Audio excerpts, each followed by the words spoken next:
안녕하세요. 며칠 동안 고민만 하다 조언을 구하고자 사연을 보내봅니다. 저는 30대 중후반 여성이고요. 결혼한 지는 5년이 됐어요. 아직 아이는 없고요.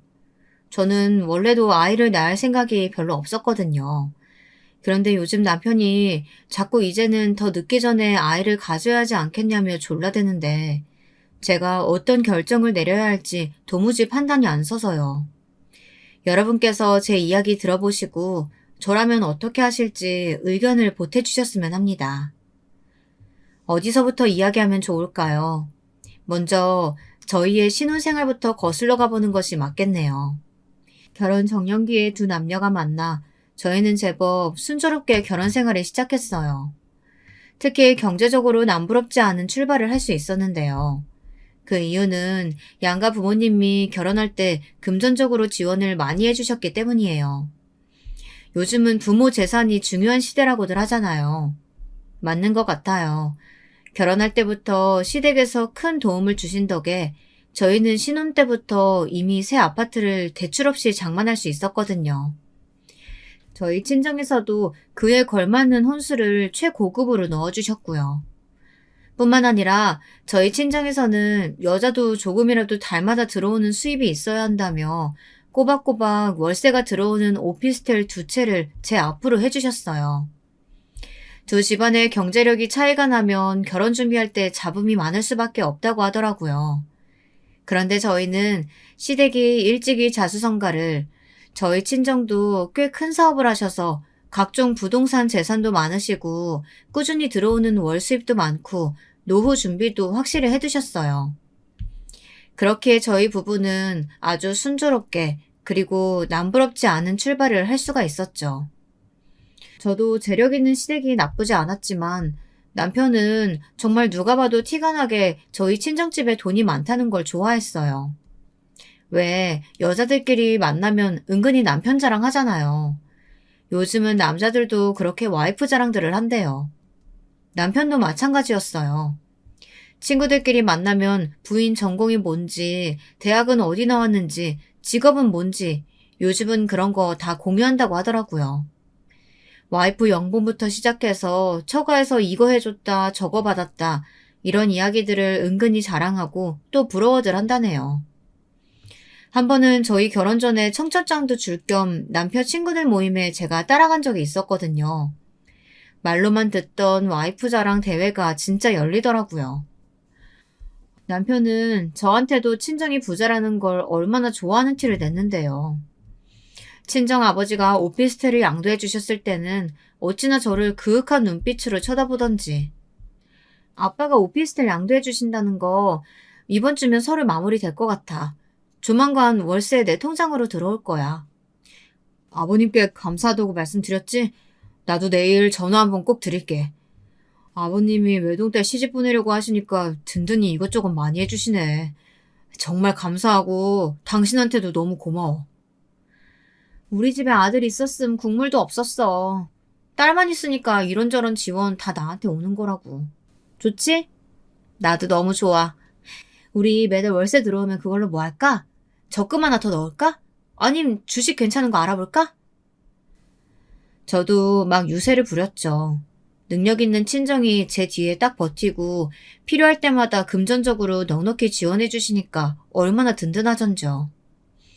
그러니까 여자에게 친정은 울타리고 백이란 말이 있나 봐요. 여자 팔자는 친정복이 8할 이상이라는 말도 있고요. 저도 아쉬울 것 없는 결혼이었기에 저는 결혼 전부터 남편과 공평하게 나누기로 한 게 있어요. 먼저 저와 남편은 모든 집안일들을 딱 반반으로 나눠서 하기로 했어요. 제가 직장을 다니진 않지만 월세로 들어오는 수입으로 따지면 맞벌이나 다름없으니까요. 요리, 청소, 빨래 등등 주기적으로 해야 하는 일들을 미리 담당을 정해 분담하기로 했죠. 명절이나 집안 행사 때에도 양가에 똑같이 하기로 했어요. 설날 때 시댁에 먼저 가면 추석에 친정에 먼저 가고, 어버이날 때 올해는 친정에 먼저 가면 내년에는 시댁에 먼저 가는 식으로요. 요즘 세상에 이게 당연하다고 생각했고 남편도 동의하고 잘 따라주었죠. 그런데 문제는 시어머니였어요. 시어머니는 무조건 남자는 하늘, 여자는 땅이어야 한다는 정말이지 옛날 마인드를 가지고 계셨거든요. 결혼한 지 얼마 안 돼요. 시부모님들께 식사 대접을 하겠다고 초대해서 저희 집에 들리신 적이 있었는데요. 그때 식사 준비를 남편이 했거든요. 그렇다고 제가 아무것도 안 한 것도 아니에요. 나름 옆에서 거들고 충분히 도왔는데 집에 오셨을 때 남편이 앞치마를 하고 부엌에서 나와 인사하는 걸 보시더니 엄청나게 정색을 하며 화를 내시는 거예요. 엄마 아빠 오셨어요? 길 많이 안 막히셨어요? 아니, 너 지금 뭐 하는 거냐?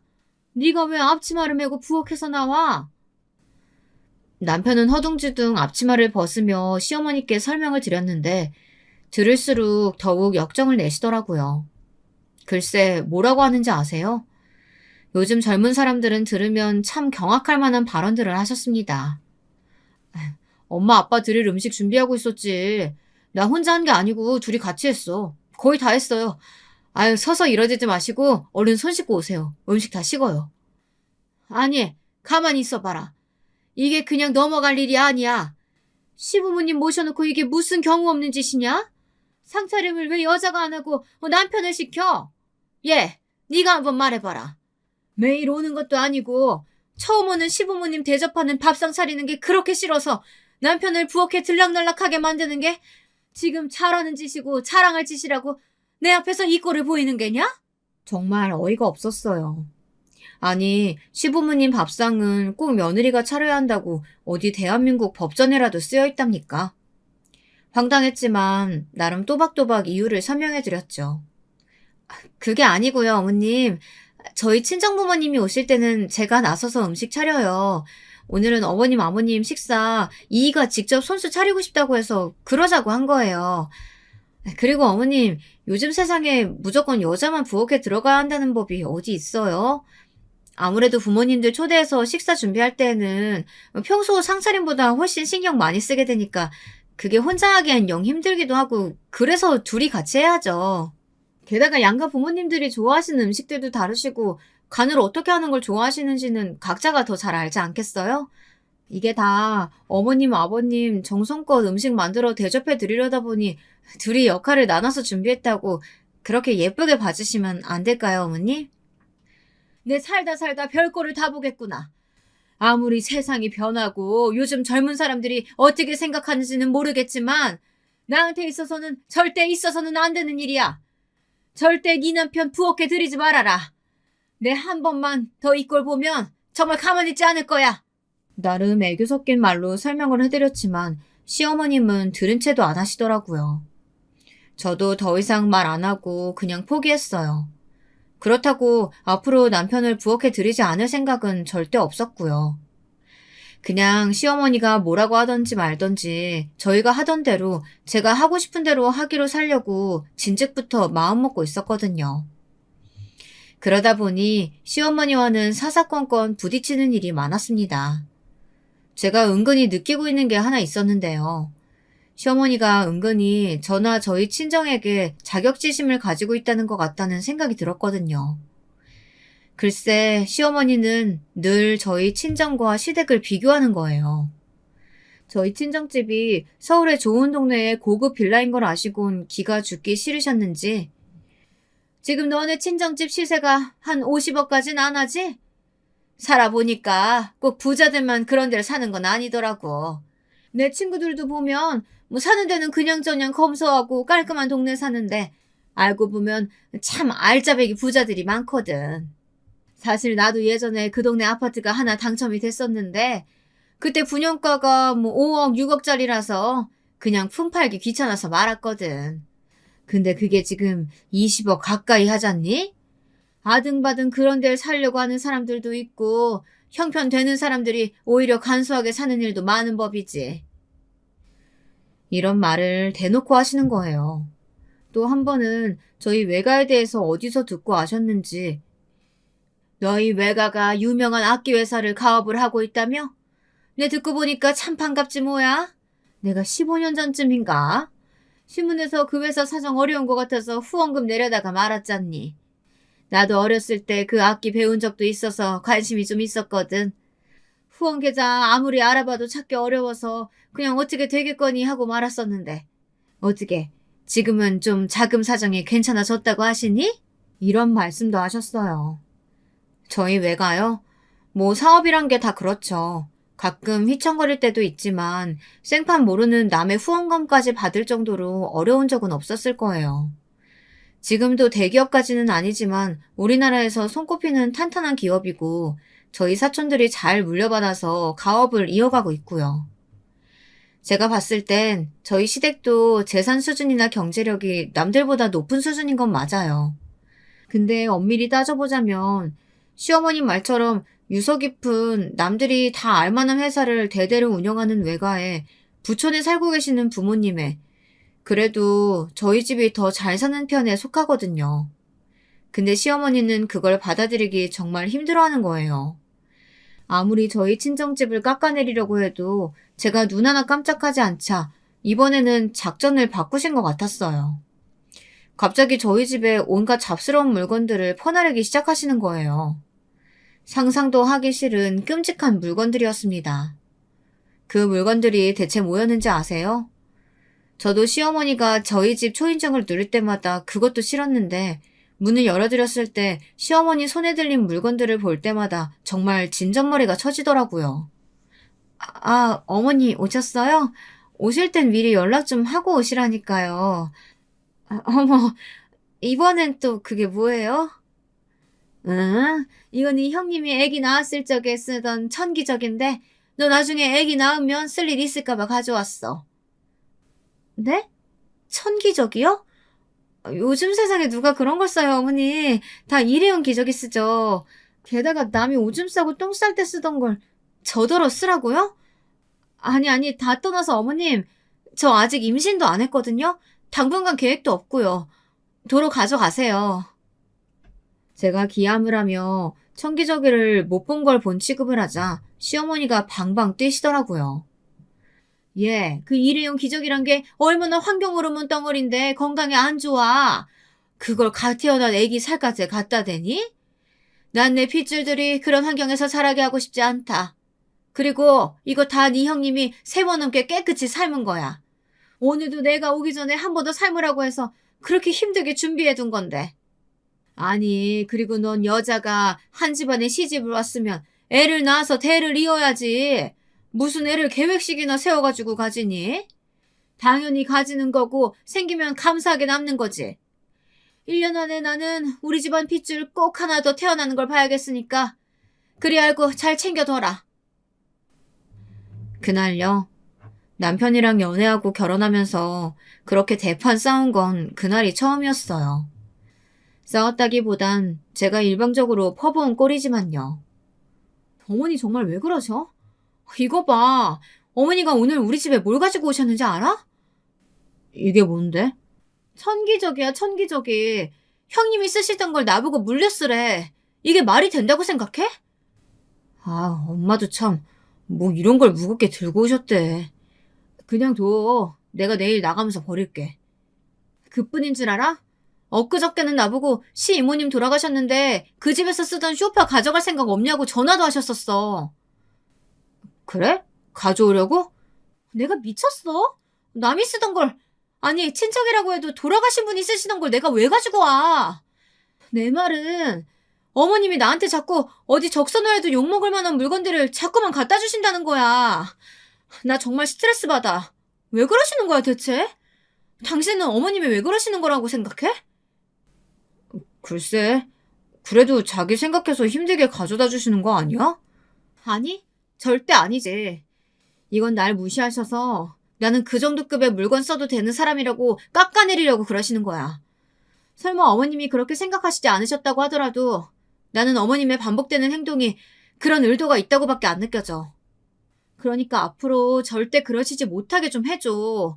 나 정말 화나려고 그래. 알았어. 그리고 저 기저귀 당신 손으로 당장 갖다 버려.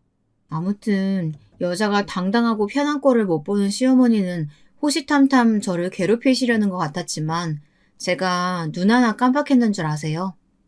어머니 앞에서나 남편 앞에서나 제 입장을 똑부러지게 전달했더니 남편은 중간에서 어쩔 줄 몰라 했고 시어머니는 점점 더 저를 못마땅해 하기 시작했습니다.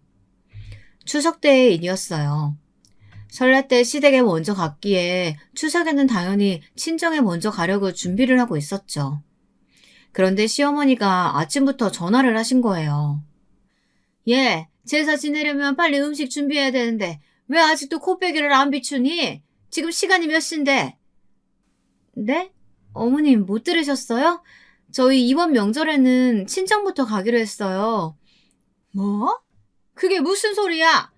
넌 출가 외인이고 이제 우리 집안 사람이야.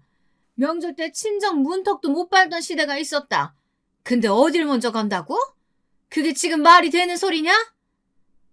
왜 말이 안 돼요? 저도 명절 때면 저희 엄마 아빠 보고 싶어요, 어머님. 저번에는 늦게 가니까 저희 이모, 고모, 사촌들까지 다 갖고 없어서 아쉽더라고요. 어머, 벌써 시간이 이렇게 됐네요. 저희 더 늦으면 차 막혀서 안 돼요. 그럼 어머님, 이만 끊을게요. 후다닥 전화를 끊어버렸더니 아주 받을 때까지 전화를 하시더라고요. 남편에게 계속 휴대전화를 주워버리고 제가 직접 운전을 해 친정으로 향했습니다. 보조석에 앉은 남편은 안절부절 하더라고요. 아, 어쩌지. 엄마가 계속 전화를 하네. 그러게, 명절 때 번갈아 가기로 했다고 왜 말씀 안 드렸어?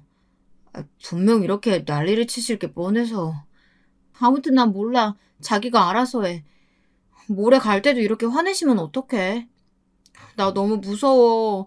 계속 이러시면 나 그냥 안 갈래. 그렇게 추석 때는 저희 친정에 가서 3박 4일을 실컷 놀다 오고 시댁에는 코빼기도 안 비쳤어요.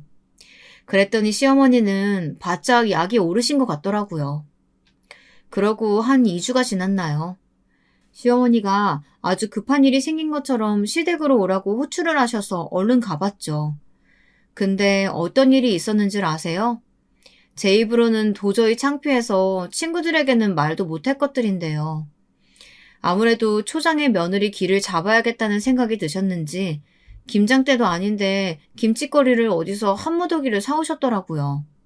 그뿐인 줄 아세요? 집은 죄 엉망으로 만들어 놓고 빨랫감으로 덥지도 않은 이불을 산더미같이 쌓아놓으셨고요. 그 이유가 다 뭐겠어요. 유치하게도 그걸 다 저에게 일을 시켜서 제 기를 죽이려는 거 아니겠어요?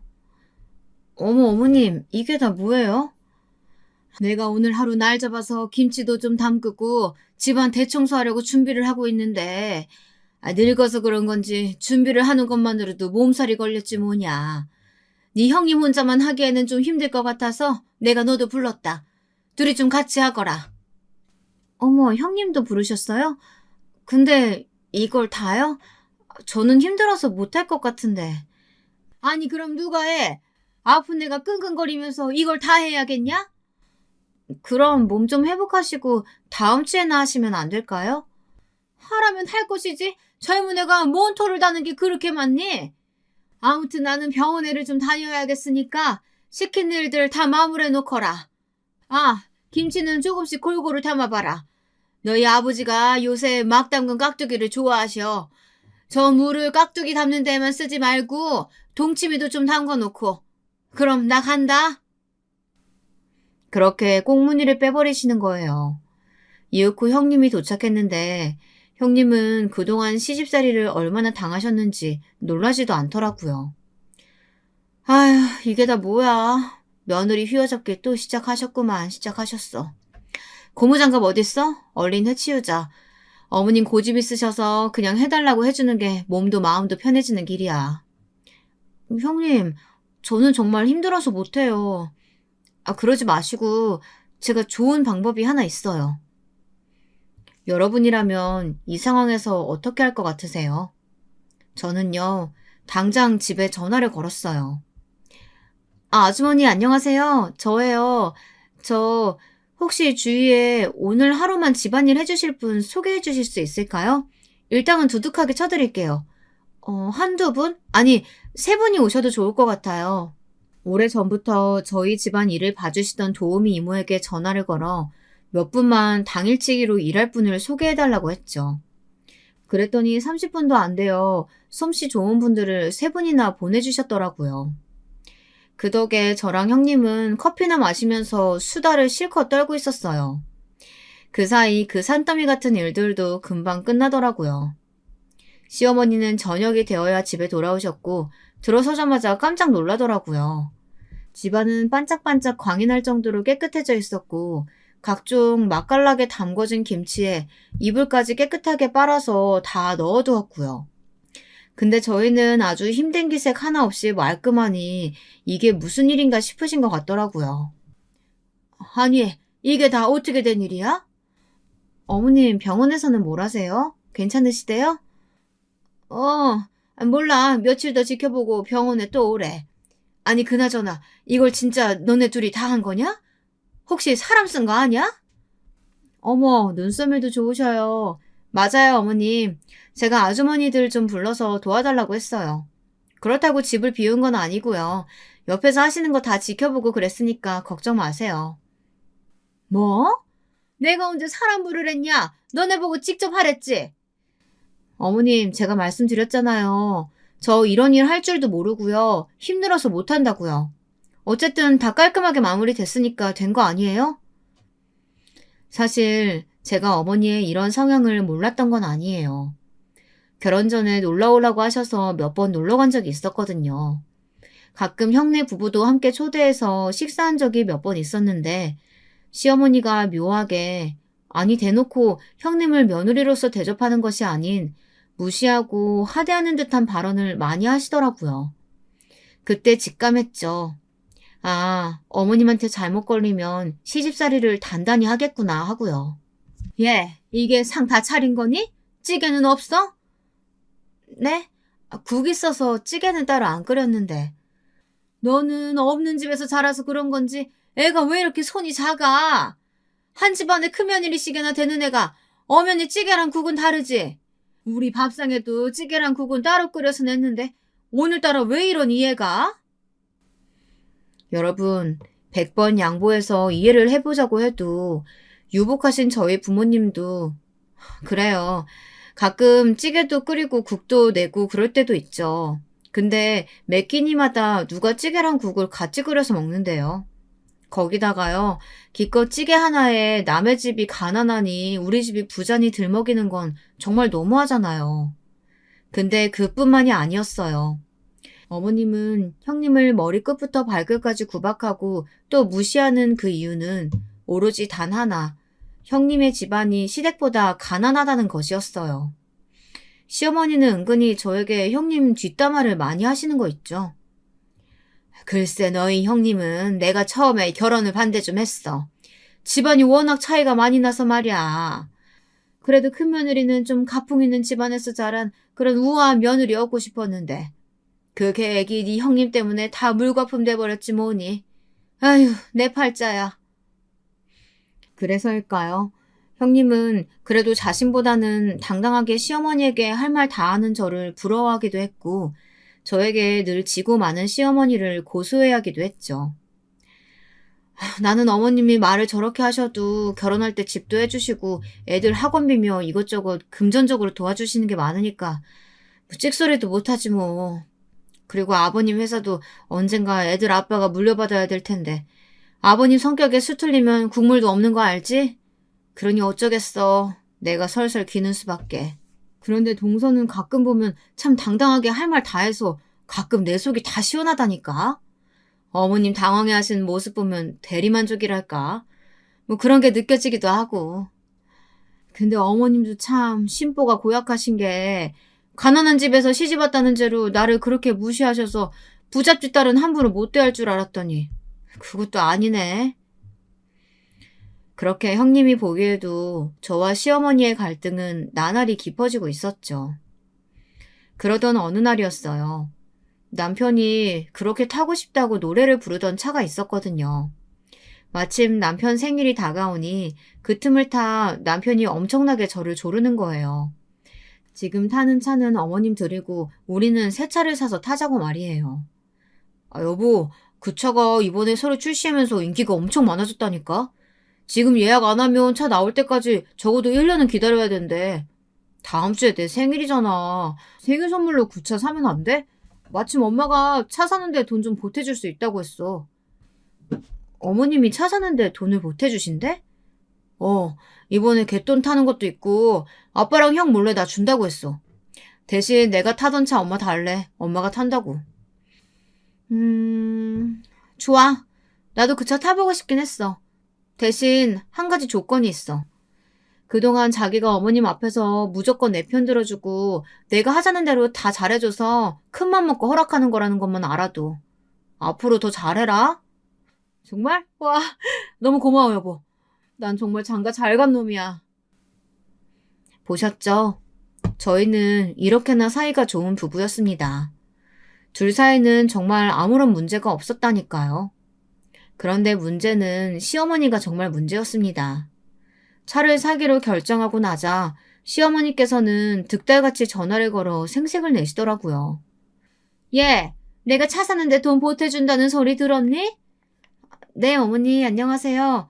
그럼요, 들었어요. 정말 좋아하던걸요? 넌 정말 웃기는 애다. 근데 왜 고맙다는 전화 한 통을 안 해? 아, 그이가 이미 말씀드린 줄 알고. 감사해요, 어머니. 넌 꼭 그러더라. 애가 뭘 고마운 줄을 몰라. 하긴, 그래서 그런지 너네 친정에서도 요즘엔 통 뭘 안 주시는 눈치더라. 나처럼 반찬을 해다 주시길 하셔. 뭐 그때 오피스텔 증여해줬다고 그리 생색을 내시더니 그 이후로 뭐 콩고물 떨어주는 것도 없던 것 같던데. 그러면서 그렇게 부자티를 내더라. 어머님, 무슨 말씀을 그렇게 하세요. 암튼 제가 지금 운전 중이어서요. 이따가 다시 전화 드릴게요. 하필이면 제가 그때 누구랑 있었는 줄 아세요? 저는 정말로 운전 중이었고 그때 하필 저희 친정엄마가 옆에 타고 계셨거든요. 운전 중이라 무심코 전화를 받았는데 그런 말들을 쏟아내시는 바람에 얼마나 난감했던지 황급하게 전화를 끊어버렸던 거예요. 어머, 너희 친정어머니 왜 이러셔? 평소에도 이렇게 말하시니? 어, 신경 쓰지 마, 엄마. 가끔 좀 이상하셔. 가만히 있어봐, 얘. 아니, 생각할수록 말을 웃기게 하시네. 그러니까 이번엔 너희 남편 차 바꾸는 걸 시어머니가 돈을 보태주시면서 친정에서 해주는 거 없다고 그렇게 말씀하시는 거 맞지? 엄마가 제대로 들은 거 맞아? 맞아. 가끔 저렇게 비교하면서 생색낼 때가 있으셔. 웃기는 양반이시네. 너 지금 타고 있는 이 차도 오래됐지? 엄마가 아빠한테 말해서 네 차도 우리가 바꿔줄게. 이 엄마가 우리 딸 기죽지 않게 벤츠로다가 하나 뽑아줄게. 어머, 이게 웬 행자야? 내가 시어머니 덕을 볼 때가 있네. 완전 좋지, 엄마. 고마워, 엄마. 내가 시댁에 톡톡히 자랑할게. 그렇게 딸 기죽는 꼴은 절대 못 보시는 저희 친정부모님은 저에게 벤츠를 사주기로 하셨어요. 남편이요? 또 엄청 좋아했죠. 역시 장모님 장인어른이 통이 크시다니까. 나도 못 타본 벤츠를. 부럽다, 자기야. 그럼 우리 엄마 아빠가 누군데. 자기 타던 차는 어머님이 타시기로 했다며? 내가 내일 전화 드려서 가져가시라고 할게. 마침 아까 전화하셨는데 운전 중이라 길게 통화 못했거든. 저는 평소에 시어머니에게는 정말 전화를 안 하는 편이거든요. 괜히 전화 드려봐야 맨날 욕이나 얻어먹고 듣기 싫은 말만 듣고요. 그런데 웬일로 안 하던 짓을 하려는 이유는 저도 저희 친정 부모님 자랑도 하고 생색도 좀 내야 하지 않겠어요? 신나서 전화를 걸었죠. 어머님, 저예요. 바쁘세요? 어제 통화를 길게 못해서 다시 전화드렸어요. 네가 웬일이냐? 그렇게 버릇없이 끊어놓고선 생전 전화 한번 다시 하는 일이 없더니. 드릴 말씀도 있고 해서요. 어머님이 저희 타던 차 가져가신다고 하셨죠? 오늘 가져가시면 해서요. 오늘 당장? 왜? 저희 아파트가 등록할 수 있는 차가 딱 2대거든요. 근데 오늘 제 차가 새로 나와서 그걸 등록하려면 그 이 차를 어머님이 가져가셔야 할 것 같아요. 갑자기 네가 새 차를 뽑았어? 무슨 돈으로? 너 네 남편 닥달해서 너도 새 차 사달라고 한 거야? 아유, 아니요. 그럴 리가요. 저희 친정에서 사주셨어요. 저 기죽지 말라고 벤츠로다가요. 저희 친정에서는 차값 보태주신 게 아니라 아예 사주신 거예요, 어머님. 하도 저희 친정에게 아무것도 안 해주시는 것처럼 말씀하시는데 이렇게 저한테 자주자주 좋은 것 해주시는 분들이에요. 그렇게 말씀하시니까 좀 서운하더라고요. 니네 친정에서 간만에 뭘 좀 해준 거 가지고 생색은. 아니 그건 그렇고 그렇다고 이 삼복더위에 시어머니를 차 가지러 오라가라 해? 새로 나온 제 차도 오늘 저희 집 앞에서 받기로 했어요. 제가 집 비우면 안 되잖아요. 그럼 어머니 오늘 못 오시면 그냥 제가 주말에 그이한테 가져다 드리라고 할게요. 어머머, 내 정신 좀 봐. 찌개 올려둔 거 타는 소리 나네요. 어머님, 저 그럼 끊을게요. 그렇게 제 할 말만 하고 전화를 뚝 끊어버렸어요. 어찌나 고소하고 기분이 좋던지 다음번에 형님을 만나면 이 에피소드도 꼭 들려드림 좋아하시겠다 생각하고 있었죠. 그렇게 몇 시간이 흘렀을까요? 드디어 제 차가 도착했다는 전화가 왔더라고요. 얼른 대충 걸쳐 입고 차를 받으러 나갔죠. 그런데 아파트 공동현관에 나가려는 순간 벼랑간 시어머니가 나타나신 거예요. 예, 너 마침 잘 만났다. 내가 도저히 참을 수가 없어서 너네 집으로 직접 가는 길이었어. 근데 너 어디 가니? 아, 어머니, 제 차가 지금 막 도착했다고 해서 받으러 가는 길이었어요. 아, 그래? 마침 잘 됐다. 네 주제에 무슨 벤츠야? 여자가 남자보다 좋은 차 탄다는 게 말이 되니? 아범이 준다는 헌차 앞으로 네가 타라. 벤츠는 내가 가져가서 타야겠다. 내 차랑 바꿔.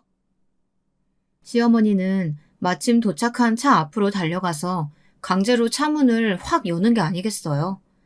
그런데 그 순간 시어머니는 기야말 광경에 그 자리에서 개거품을 물고 쓰러지고 말았습니다. 에그머니나, 아유 깜짝이야. 사돈 양반이 어떻게 여기에.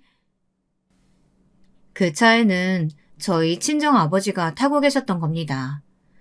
아버지 딴에는 차가 제대로 잘 나왔는지 한번 같이 살펴보기도 하고 싶었고 엄마한테 시어머니 전화통화를 들었던 이야기를 듣기도 해서 제가 어떻게 지내고 있나 겸사겸사 와보셨던 거라고 해요.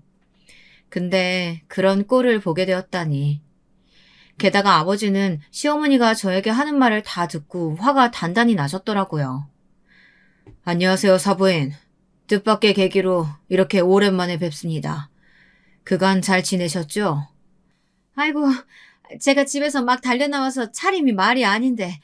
예, 잘 지냈습니다. 사돈께서도 별일 없으셨죠? 별일이 없었는데 앞으로 별일이 생길 수도 있다는 생각이 듭니다. 자, 여기서 이러지 마시고 올라가셔서 차라도 한잔 하시죠. 아빠는 의미심장한 말을 남기며 집으로 향했습니다. 제가 간단한 과일과 차를 내오자 아버지는 입을 여섰습니다.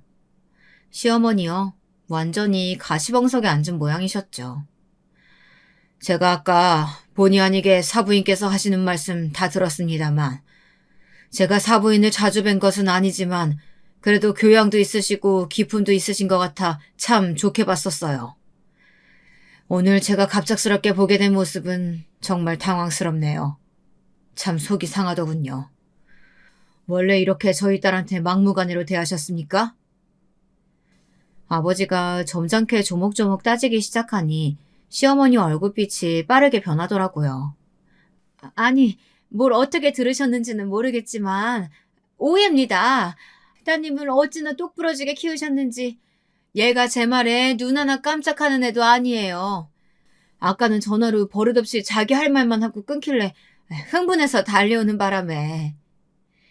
아무리 흥분을 하셨어도 경우는 지키셔야죠.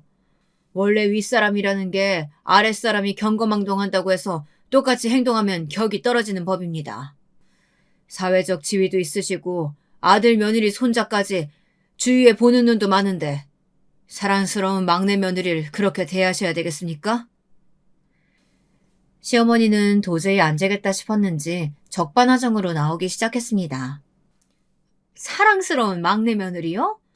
얘가 얼마나 부잣집 친정 믿고 남편을 우습게 보고 시댁을 만만히 여기는 줄 아세요? 참 웃기지도 않아요.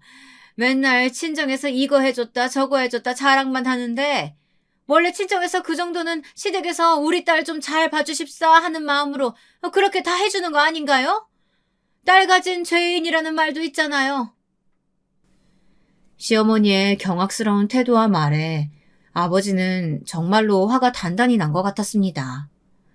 평소 무슨 일이 있어도 평정심을 잃지 않으셨고 엄마나 저한테도 큰 소리 한 번 낸 적 없으셨는데 아버지는 다소 격앙된 목소리로 말을 이어나가기 시작하셨어요. 지금 딸 가진 죄인이라고 하셨습니까? 이거 참 유감입니다. 저는 저희 딸을 죄인으로서 취급하는 것이 아니라 귀인으로 대하는 것과 사돈을 맺고 싶었는데 말이죠. 그간 제가 딸을 독립시키고도 지원을 아끼지 않았던 것은 저희 딸이 복덩이여서지 무슨 딸로 태어난 죗값을 치르기 위해서가 아니었단 말입니다. 그렇게 말씀하시니 저도 사람인지라 참 서운한 마음이 듭니다. 현재까지 박서방에게 지원하고 있던 모든 것 중단하고 또 앞으로 증여하기로 마음먹었던 것들도 다 없던 일로 하겠습니다. 방금 저희 집안에게 아주 큰 실수하셨다는 것만 알아두셨으면 좋겠네요. 이제 나눌 대화 다 나눈 것 같으니까 댁으로 가시죠. 저는 제 딸에게 사부인이 또 무슨 막말을 할지 모르니 사부인이 먼저 가시는 것을 제 눈으로 봐야 안심하고 돌아갈 것 같습니다. 어서 가시죠. 그렇게 시어머니는 쫓겨나듯이 저희 집에서 나갔고 그제서야 아빠도 집으로 가셨습니다. 아빠에게 잘 사는 모습만 보여도 모자랄 판에 이런 모습을 보였다는 것이 너무도 속상했습니다. 눈물이 다 나더군요. 그렇게 화도 냈다가 울기도 했다가 하면서 마음을 추스리고 있는데 남편이 놀란 얼굴로 헐레벌떡 집으로 뛰어들어오는 게 아니겠어요? 퇴근할 시간도 아닌데 말이에요. 여보 괜찮아? 이게 무슨 일이야? 울었어? 당신이 이 시간에 웬일이야? 조퇴한 거야? 장인어른 연락받고 당신 걱정돼서 일이 손에 잡혀야지. 급한 일 있다고 대충 얘기하고 조퇴하고 왔어. 무슨 일이야? 엄마가 대체 또 무슨 일을 하신 거야? 남편 말을 들으니 더 서러운 거예요. 엉엉 울면서 어머님이 내 벤츠를 빼앗아 가려고 하시다가 궁지에 몰리자 하신 막말들을 막 읊어줬어요. 남편의 얼굴이 하얗게 질리더라고요. 정말 미안해.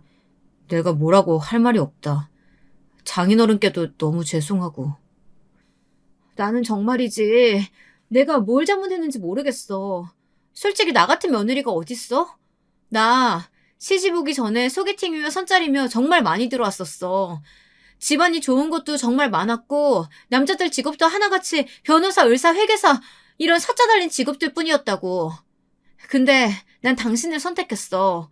오로지 당신을 사랑했다는 이유만으로 당신을 선택했고 우리 부모님도 그런 당신과 나를 적극적으로 지지해 주셨어.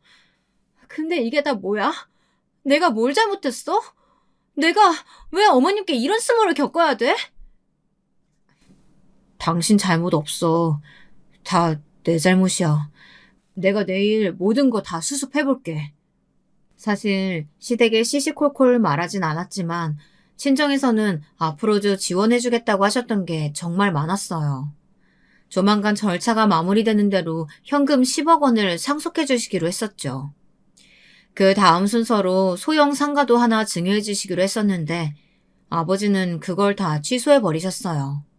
시어머니가 저를 막대하는 것을 목격하신 그날 아빠는 남편에게 전화를 걸어 이렇게 이야기하셨다고 해요. 그랬더니 남편이 그렇게 조퇴까지 하고 헐레벌떡 뛰어온 것이었어요. 내가 자네에게 한 번에 상속해주지 않았던 이유는 우리나라 상속법이 워낙 까다롭고 세금이 어마어마하기도 한 이유도 컸었지만 어쨌든 젊은 사람들에게 한꺼번에 모든 걸 다 쉽게 주기보단 차근차근 자리 잡아나가는 걸 보고 싶기도 해서였네. 근데 그 모든 걸 자네 어머니께서 물거품으로 만들어버리셨어. 내가 그동안 자네 만나서 한 얘기들이나 내 딸에게 전해들은 이야기 통해서 앞으로 현금으로 때마다 10억씩 그리고 준비되는 대로 소형 상가들도 차례로 증여해주기로 했던 거 짐작하고 있었겠지? 그것들을 다 없던 일로 하겠네. 자네 어머님 말도 일리가 있어. 이게 다 내가 덕이 부족해서 벌어진 일이라는 생각이 들어. 내 안 그래도 평생 벌어온 것에 비하면 사회에 환원하거나 봉사한 일이 적었다고 생각했는데 그 때문에 내가 좋은 사돈을 만나지 못한 건지. 내 이참에 자네에게 주려고 했던 재산들 모두 재단에 기부할 생각이네. 좋은 일에 쓰는 거니 너무 섭섭해하지 말게. 여러분은 결혼을 하셨는데 상대방 집안에서 10년 주기로 몇 억씩 혹은 소형 상가며 오페스탈이며 차근차근 증여를 해준다고 하면 어떤 기분이 드시겠어요? 그게 눈앞에 있었는데 한순간의 꿈처럼 사라져버린다면요. 저희 남편이 딱 그 꼴이었어요. 남편은 너무도 아쉽고 속이 쓰린 나머지 밤에 잠도 잘 못 자더라고요. 그러더니 급기야 시어머니에게 달려가서 마구 따지기라도 한 모양이더라고요. 엄마, 대체 왜 그래? 엄마가 한 엄청난 일 때문에 아버님이 얼마나 단단히 화나셨는지 알아? 이런 배알도 없는 놈? 아무리 마누라가 좋고 예쁘다고 해도 엄마한테 이러는 건 아니지? 엄마도 그날 얼마나 험한 꼴 당하고 왔는지 알아? 글쎄, 쓸데없는 얘기 다 필요 없고 엄마 아들이 지금 엄마 때문에 얼마나 큰 손해를 받는지 알기나 하냐고. 아버님이 당장 10억 원 증여해 주신다고 했는데 다 취소해버리셨어. 그뿐인 줄 알아? 소형 상가도 하나 해주시기로 했었다고. 아버님 재산이 얼마나 많은데 그 집 아들도 없어서 가만히 있으면 10년에 한 번꼴로 그 큰 재산이 탁탁 들어오게 되어 있는 건데 황금알을 낳는 거위의 배를 갈라도 유분수지. 엄마가 지금 얼마나 엄청난 일을 했는지 아냐고. 생각보다 어마무시한 저희 친정의 재력과 그게 다 자기 아들 앞으로 돌아올 수순만 남았던 상황이라는 말을 듣고 시어머니는 따지고 들기 시작했습니다. 네가 턱 말을 안 하는데 그걸 내가 어떻게 다 아냐. 그리고 뭐 그렇다고 해서 내가 이 나이에 며느리가 나 그렇게 무시하는데 참고 살아야 된다는 거냐? 니네 시아버지도 참 그릇이 작다. 남자가 돼가지고 한 입으로 두 말 하는 것도 아니고 준다고 했다가 뺏는다고 했다가 병복하는 게 누굴 약 올리는 거냐? 그럼 그 큰 돈 자식 물려주지. 자식 안 물려주고 다 어디다 쓴다는 거야? 기부한대, 기부. 엄마 같은 사도 만난 것도 다 자기가 덕이 부족해서 그런 것 같다고 이참에 아시는 재단에 다 기부해버릴 거라고 하시더라. 벌써 1억은 미리 납부하셨어. 이거 봐. 기부 증서 보여? 내가 이거 엄마 보여주려고 이렇게 가지고 왔어. 시어머니요. 정말 욕심도 많으시지. 세상에 그 기부 증서를 보자마자 대성통곡을 하시더래요. 세상에, 진짜로 이 아까운 돈을 다 기부했단 말이야? 아이고 내 돈, 아이고 내 돈. 참나, 정말 웃기지도 않죠. 설사 그 돈이 별탈 없이 온전히 아들 앞으로 증여가 됐다고 해도 그게 왜 자기 돈이라고 땅을 치며 후회하는 건지요. 돈 많은 며느리의 돈은 돈대로 쏙 빨아먹고 싶고 종처럼 하대하고 부려먹고 싶은 심보는 정말 못된 거 아닌가요? 남편도 그런 시어머니의 태도에 기가 막힌 것 같았습니다. 난 몰라. 엄마가 저지른 짓이니까 엄마가 수습해. 나는 장인어른이 주신다는 돈 꼭 물려받고 싶어. 그러니까 엄마가 장인어른한테 가서 사과를 하던 빌던 모든 걸 없었던 일로 하게 해줘. 남편은 그 후로 정말로 어머님이 전화를 해도 받지 않고 시댁의 발길을 뚝 끊어버렸습니다. 그러자 시어머니가 결국엔 저를 찾아오시기 시작했습니다.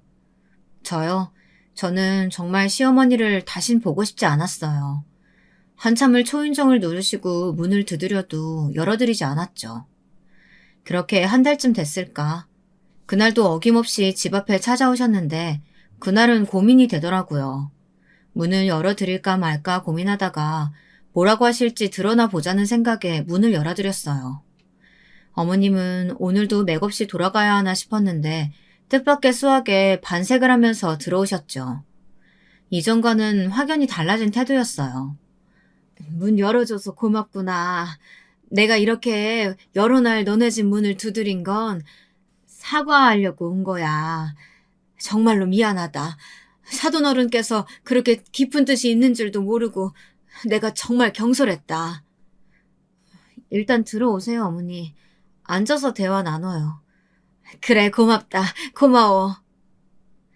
오랜만에 본 시어머니는 그간 마음고생을 좀 하셔서 그런지 꽤 수척해진 모습이었어요. 알고 보니까 시아버지도 이 사실을 모두 알고 어머님에게 아들 며느리 이혼하면 당신도 이혼당할 줄 알라고 아주 난리를 치신 모양이더라고요. 저는 시어머니에게 제 생각을 차분하게 말씀드렸어요. 어머니, 저는 어머님이 바라시는 남편과 시댁을 하늘로 생각하고 섬기는 그런 며느리는 못 될 것 같아요.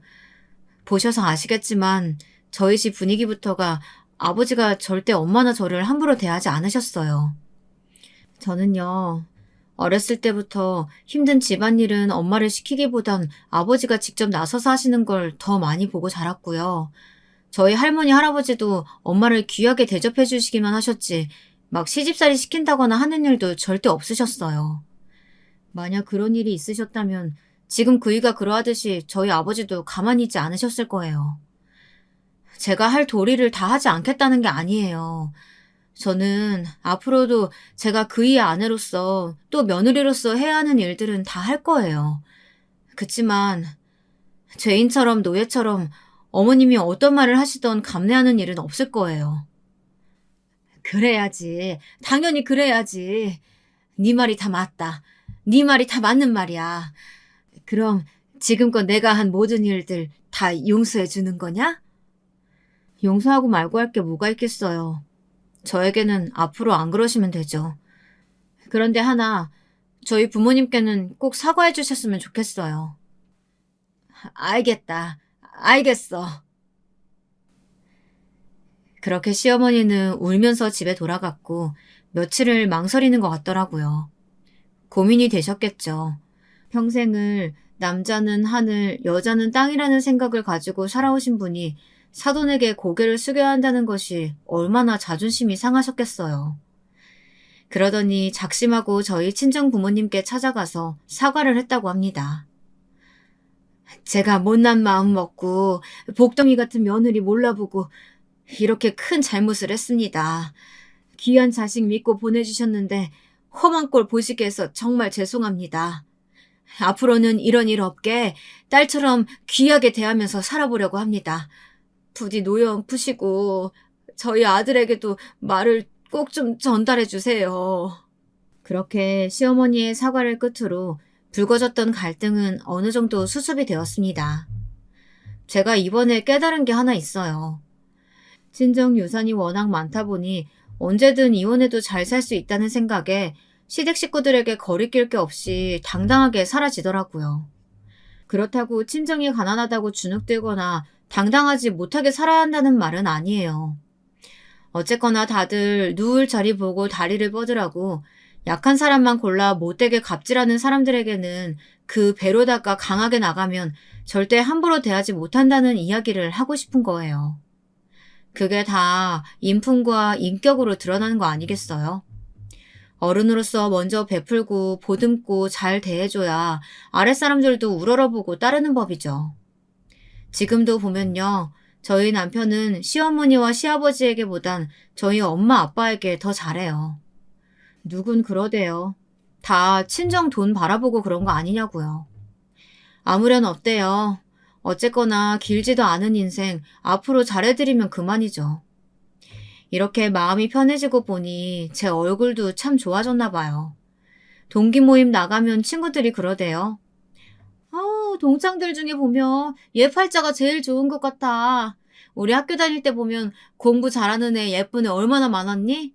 근데 지금 보면 봐봐라. 결국 집안 좋은 애가 제일 잘 살잖아. 나이 들고 보니까 예쁨도 퇴색되기 마련이고 똑똑한 애들도 시집가서 애 낳고 가정주부 되면 그냥 평범한 아줌마고. 근데 얘 봐라. 시댁 스트레스 없어. 남편 잘해. 돈 있어. 근심 걱정 없어. 그렇게 잘 가꿔서 그런지 피부도 반딱반딱 윤이 나면서 얼마나 보기에 좋니? 너 요즘 예뻐졌어. 그래서일까요? 남편이 은근히 저를 요새 못살게 군다니까요. 저는 원래 아기 생각이 없는데 그렇게 저를 꼬시면서요.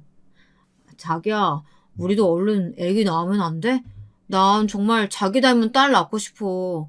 애 키우는데도 체력이 중요하다는데 한 살이라도 젊을 때 빨리 낳는 게 좋대. 어떻게 오늘 당장 실행해? 난 싫다니까. 자기야. 난 정말 최고 부인 만나서 결혼했는데 딱 하나 자식만 낳으면 소원이 없겠단 말이야. 자기야, 이리 와봐, 응? 이렇게 날마다 저를 졸라대니 저도 은근히 마음이 흔들리기도 하는데 여러분들이라면 어떻게 하시겠어요? 아이를 한번 가져보는 것도 좋겠다 싶으신가요? 저도 제 아이에게 복을 주는 부모가 되고 싶은데 저도 그럴 수 있을까요? 여러분의 판단을 한번 기다려 보겠습니다. 제 긴 이야기는 여기까지입니다. 소중한 시간 내어 들어주셔서 감사합니다.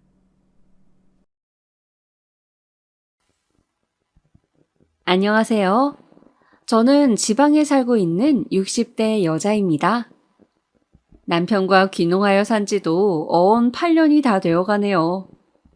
시골에 있으니 해가 빨리 떨어져 저녁이면 밥 먹고 유튜브 사연을 보면서 울고 웃고 하는 게 소소한 재미가 있더라고요. 그러던 중 얼마 전 저에게도 특별한 일이 일어나서 많은 분들께 들려드리고 싶어 사연을 보내게 되었습니다. 거의 40여 년 전으로 거슬러 올라가야 하니 조금 긴 이야기가 될 수도 있겠네요. 그럼 시작하겠습니다. 평범한 외모에 수더분한 성격을 가진 남편과는 선을 봐서 결혼하게 됐습니다. 아는 지인분이 부자는 아니지만 정말 착하고 성실한 남자가 있다며 한번 만나보라고 해서 만났던 게 바로 지금의 남편이었습니다. 남편은 20대 초반에 부모님이 모두 돌아가셔서 나이 차이 많은 어린 여동생을 아빠처럼 키워가며 열심히 살아온 사람이더라고요. 20대 시절부터 힘든 일도 마다하지 않고 성실하게 살아온 그 모습이 마음에 들었습니다. 저 역시 부모님을 일찍 여의어 친척 손에 컸는데 이런 남자라면 인생의 동반자로서 남은 인생을 서로 의지하며 함께 걸어봐도 되겠다는 생각이 들어서 결혼하게 되었습니다. 남편과 결혼하면서 저에게는 소중한 식구가 하나 더 생겼어요. 우리 신우이. 남편보다 11살이나 어린 귀여운 늦둥이였죠. 제가 남편과 결혼할 당시에만 해도 아가씨는 아직 풋풋한 중학생이었어요. 이 어린 것을 따로 떼어놓을 순 없어서 결혼 후에도 셋이서 함께 살았습니다. 아가씨랑 같이 살면서 불편하지 않았냐고요? 전혀요. 아가씨는 부모님을 일찍 여의어서 그런지 몰라도 나이에 비해서 어른스럽고 싹싹했습니다. 항상 저에게 언니 언니 하고 따르며 혹시 제가 힘들까 집안일 하나라도 더 도와주려 하고 항상 이쁨 받을 짓만 했습니다. 형제 자매가 없었던 저는 아가씨가 마치 친동생인 것처럼 느껴졌습니다. 아가씨가 먹고 싶어 하는 것은 하나라도 더 해주고 싶고 예쁜 옷도 입혀주고 싶고 그랬어요. 우리 형편에 많은 것을 해줄 순 없었지만 그래도 최대한 아가씨를 남부럽지 않게 키워서 좋은 집에 시집 보내고 싶었습니다. 남편과의 결혼 생활은 아가씨 덕분에 더 행복했던 것 같아요. 남편이 일 때문에 바빠서 아가씨랑 보내는 시간이 더 많았습니다. 둘이 장도 보러 다니고 투닥거리며 같이 요리도 만들고 남편이 출장을 가서 집에 안 들어오는 날에는 아가씨랑 나란히 누워 밤새도록 수다를 떨기도 했어요. 아가씨는 저에게 있어서 가장 친한 친구이자 동생이자 딸이었습니다. 이런 아가씨가 어느 날 그 예쁜 눈을 반짝이며 저에게 말하더군요. 언니, 우리 오빠랑 결혼해줘서 너무 고마워요. 언니가 내 새언니라서 정말 행복해요. 저는 아가씨의 손을 꼭 잡고 나도 그렇다고 말해주었어요. 아가씨는 촉촉해진 눈으로 미소를 지었습니다. 그렇게 또 우리의 밤샘 수다는 계속되었죠. 그렇게 남편과 아가씨와의 생활은 하루하루 즐겁게 흘러갔습니다. 몇 년이 흘러 아가씨가 고등학교를 졸업하고 바로 공장에 취직해서 첫 월급으로 우리 부부의 내복을 사왔을 때에는 정말이지 눈물 한 바가지를 흘렸습니다. 너무 감동이었어요. 이 어린 아가씨가 벌써 자라서 이렇게 훌륭한 사회인이 되었구나 하는 생각에 정말 감정이 벅차올랐습니다. 아가씨는 그동안 본인을 친동생처럼 친딸처럼 보살펴 주어서 너무 감사하다며 저에게 큰 절을 올렸습니다. 저는 아가씨를 꼭 안아주었고 남편은 흐뭇한 표정으로 제 등을 토닥여 주었어요. 며칠 뒤 아가씨는 이제 이번 달부터는 공장 기숙사에서 살기로 했다며 이제 스스로 독립해보겠다고 밝은 얼굴로 이야기했습니다. 저는 혹시 가서 부족한 거라도 있을까봐 이것저것 필요한 생필품을 챙겨주다 보니 짐이 한보따리가 되더군요. 남편과 같이 아가씨를 회사 기숙사에 데려다주고 오는 길에 그 허전한 마음은 이루 말할 수가 없었습니다. 아가씨가 가고 텅 빈 집에 돌아오니 쓸쓸한 마음이 들었습니다. 남편과 저는 텅 빈 집 소파에 앉아 한참 동안 서로 말이 없었습니다. 여보, 아가씨 말이야. 우리 없이도 혼자 잘할 수 있겠지? 그래, 걱정 마. 당신이 미선이 친동생처럼 잘 키웠잖아. 내가 정말 고마워, 여보. 당신 같은 여자는 정말 없을 거야. 제 손을 맞잡고 사랑스러운 눈길을 보내던 남편의 눈가가 이미 촉촉하게 젖어 있었습니다. 아가씨가 기숙사에 들어가게 되면서 남편과 처음으로 둘이 지내게 되었습니다. 남편과 결혼한 지 5년이 다 되어가지만 아이가 없었던 저는 아가씨가 나간 후 아이를 가져보려고 수많은 노력을 했습니다. 여기저기 병원도 다녀보고 유명하다는 점집도 다녀보고 했지만 안타깝게도 아이가 찾아오지 않았습니다. 주변에 아이를 한둘씩 낳고 예쁘게 키우는 사람들을 보면 너무 부러웠습니다. 임신을 시도한 지 몇 년이 지나자 자연스럽게 포기가 되더군요. 역시 안 되는 건 안 되나 보다. 내 인생에 자식복은 없나 보다 하고 생각했습니다. 그러던 중 오랜만에 아가씨한테서 연락이 왔습니다. 최근 몇 달간 일이 바빠졌다면서 연락이 뜸했었거든요. 아가씨는 중요하게 할 말이 있다며 주말에 집에 찾아오겠다고 했습니다. 저는 중요하게 할 말이 무엇인지는 생각도 못한 채 오랜만에 아가씨가 온다는 사실에 신나서 잡채며 갈비찜이며 아가씨가 좋아하는 음식 준비에 정신이 없었습니다. 남편도 들떠서는 여기저기 쓸고 닦고 집안 대청소를 하더라고요. 주말 점심때 약속한 시간에 맞춰서 아가씨가 집에 도착했습니다. 손에 커다란 과일 바구니를 들고요. 저는 반갑게 달려가서 아가씨의 손을 붙잡고 그동안 별일은 없었는지 물었습니다. 아가씨는 그 예쁜 눈으로 저를 한번 쳐다보더니 중요하게 할 얘기가 있다며 갑자기 누군가를 불렀습니다. 오빠 들어와 인사드려. 안녕하십니까? 처음 뵙겠습니다. 저는 미선이 남자친구입니다. 저는 놀란 표정으로 아가씨를 바라봤습니다. 아가씨는 거실로 가서 이야기를 하자고 하더군요. 저는 아가씨의 남자친구에게 집으로 들어오라고 한 뒤 거실에 다 같이 앉았습니다. 아가씨가 거실에 앉기 전 외투를 벗었는데 글쎄 그 조그마한 몸에 배가 불룩하게 나와 있는 거 아니겠어요? 아가씨가 앉아서 배를 쓰다듬으며 말했습니다. 남자친구 아이를 임신했다고요. 벌써 5개월이 됐답니다. 아가씨의 남자친구는 무릎을 꿇고 본인이 미선이를 책임지겠다며 결혼을 허락해달라고 부탁했습니다. 아가씨에게 남자친구가 있다는 말도 처음 듣는데 임신을 했다니요? 저와 남편은 놀란 가슴을 겨우 쓸어내리고 남자친구에게 잠시 나가 있으라고 한 뒤 아가씨와 대화를 했습니다. 제가 말을 꺼내기도 전에 아가씨가 먼저 입을 떼더군요. 오빠, 언니, 죄송해요. 미리 말씀드렸어야 됐는데 무서워서 차마 말을 꺼낼 수 없었어요. 제 남편감은 언니가 꼭 골라주겠다고 약속도 하셨는데 이렇게 돼서 정말 죄송해요. 고개를 푹 숙이고 풀죽은 목소리로 얘기하는 아가씨를 보자 저는 이 어린 것이 그동안 얼마나 혼자 속으로 힘들었을까 하는 생각에 마음이 아팠습니다. 또 한편으로는 눈에 넣어도 아프지 않을 만큼 예쁜 아가씨를 이렇게 꽃다운 나이에 임신시켜 데려가겠다고 하는 저 남자친구가 얄미웠습니다.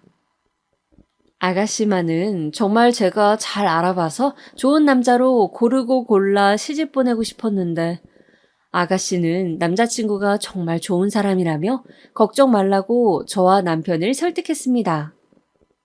저도 아가씨가 고른 남자니 믿어봐야겠다고 생각하고 남편과 상의하에 결혼을 허락했습니다. 아가씨는 결혼식은 나중으로 미루고 일단 혼인신고만 하고 결혼 생활을 시작했습니다. 이미 배가 많이 불러 있었기 때문에 그럴 수밖에 없었어요. 그렇게 아가씨는 조그마한 신혼집에서 무난한 결혼 생활을 하게 되었고 금방 시간이 흘러 쌍둥이를 출산했습니다. 첫째가 남자아이, 둘째가 여자아이, 이렇게 일란성 쌍둥이였습니다. 제가 낳은 아이는 아니었지만 그 조그마한 발가락이 꼼지락거리는 걸 보면 마음이 행복으로 충만해졌습니다. 아이들이 아가씨를 닮아서 그런지 동그란 눈망울에 조그마한 코가 너무 귀엽고 예뻤습니다. 아이들이 100일이 되기 전쯤 김서방이 일이 바빠서 집에 못 들어오는 날이 많다며 아가씨가 당분간 아이들이 어느 정도 클 때까지는 저희 집에서 살기로 하고 어린 쌍둥이를 데리고 돌아왔습니다. 아가씨와 쌍둥이까지 함께하는 생활은 행복 그 자체였습니다. 아가씨는 비록 결혼해서 애엄마가 되었지만 예전에 그 맑고 순수한 마음만큼은 그대로였습니다. 아이들도 엄마를 닮아서 어쩌면 이렇게 순한 아기가 있나 싶을 정도였습니다. 남편도 퇴근하고 오면 아이들 옆에 찰싹 붙어서 까꿍하고 놀아주며 얼굴에 웃음이 떠나지 않았습니다. 저도 아이들 이유식을 만들어줄 때나 목욕을 시킬 때면 힘들다는 생각은 하나도 들지 않고 그저 소중한 유리구슬처럼 혹시라도 깨질까 다칠까 노심초사하며 정성으로 돌봤습니다. 그런데 우리 아가씨 그 착한 심성은 어디 안 가는지 제가 애들을 데리고 재우려고 앉기만 하면 언니 제가 재울게요. 이리 주세요. 라며 성치도 않은 몸으로 일어나곤 했어요. 같이 집에서 애들 봐주는 것도 너무 감사한데 자기가 할 수 있는 건 해야 된다고요. 그러면 저는 이렇게 말하면서 아가씨를 억지로 등 떠밀어 방으로 보내곤 했습니다. 아니야. 아가씨는 애 낳은 지 얼마 되지도 않았는데 몸조리 잘해야지.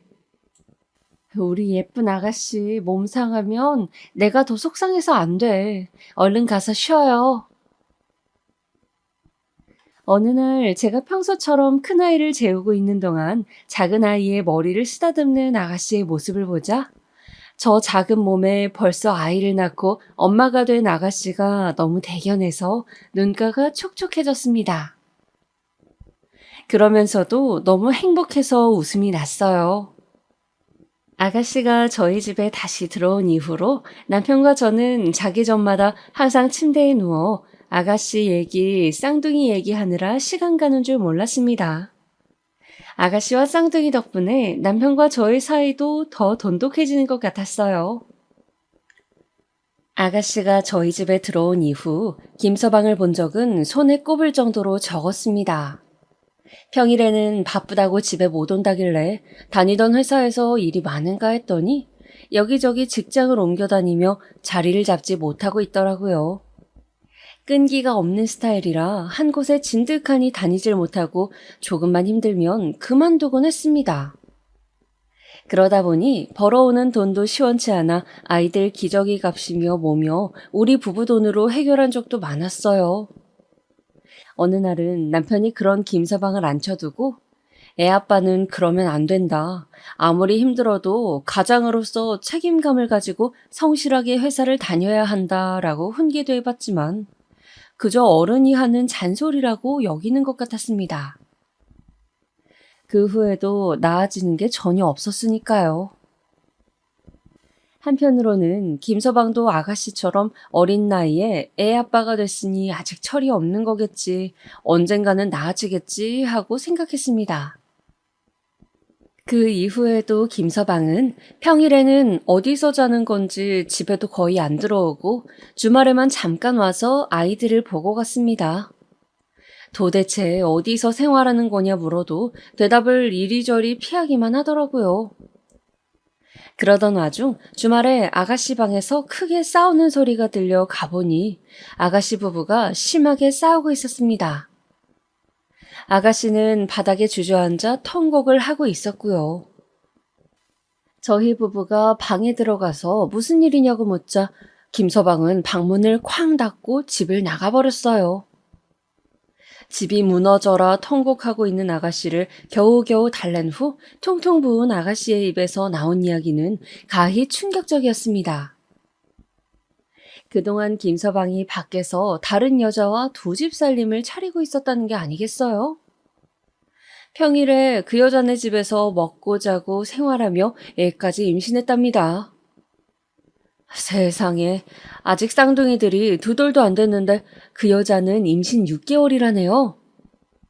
김서방이 집에 하도 잘 안 들어오니까 아가씨도 평소에 의심하긴 했지만 증거가 없어서 긴가민가 했었다네요.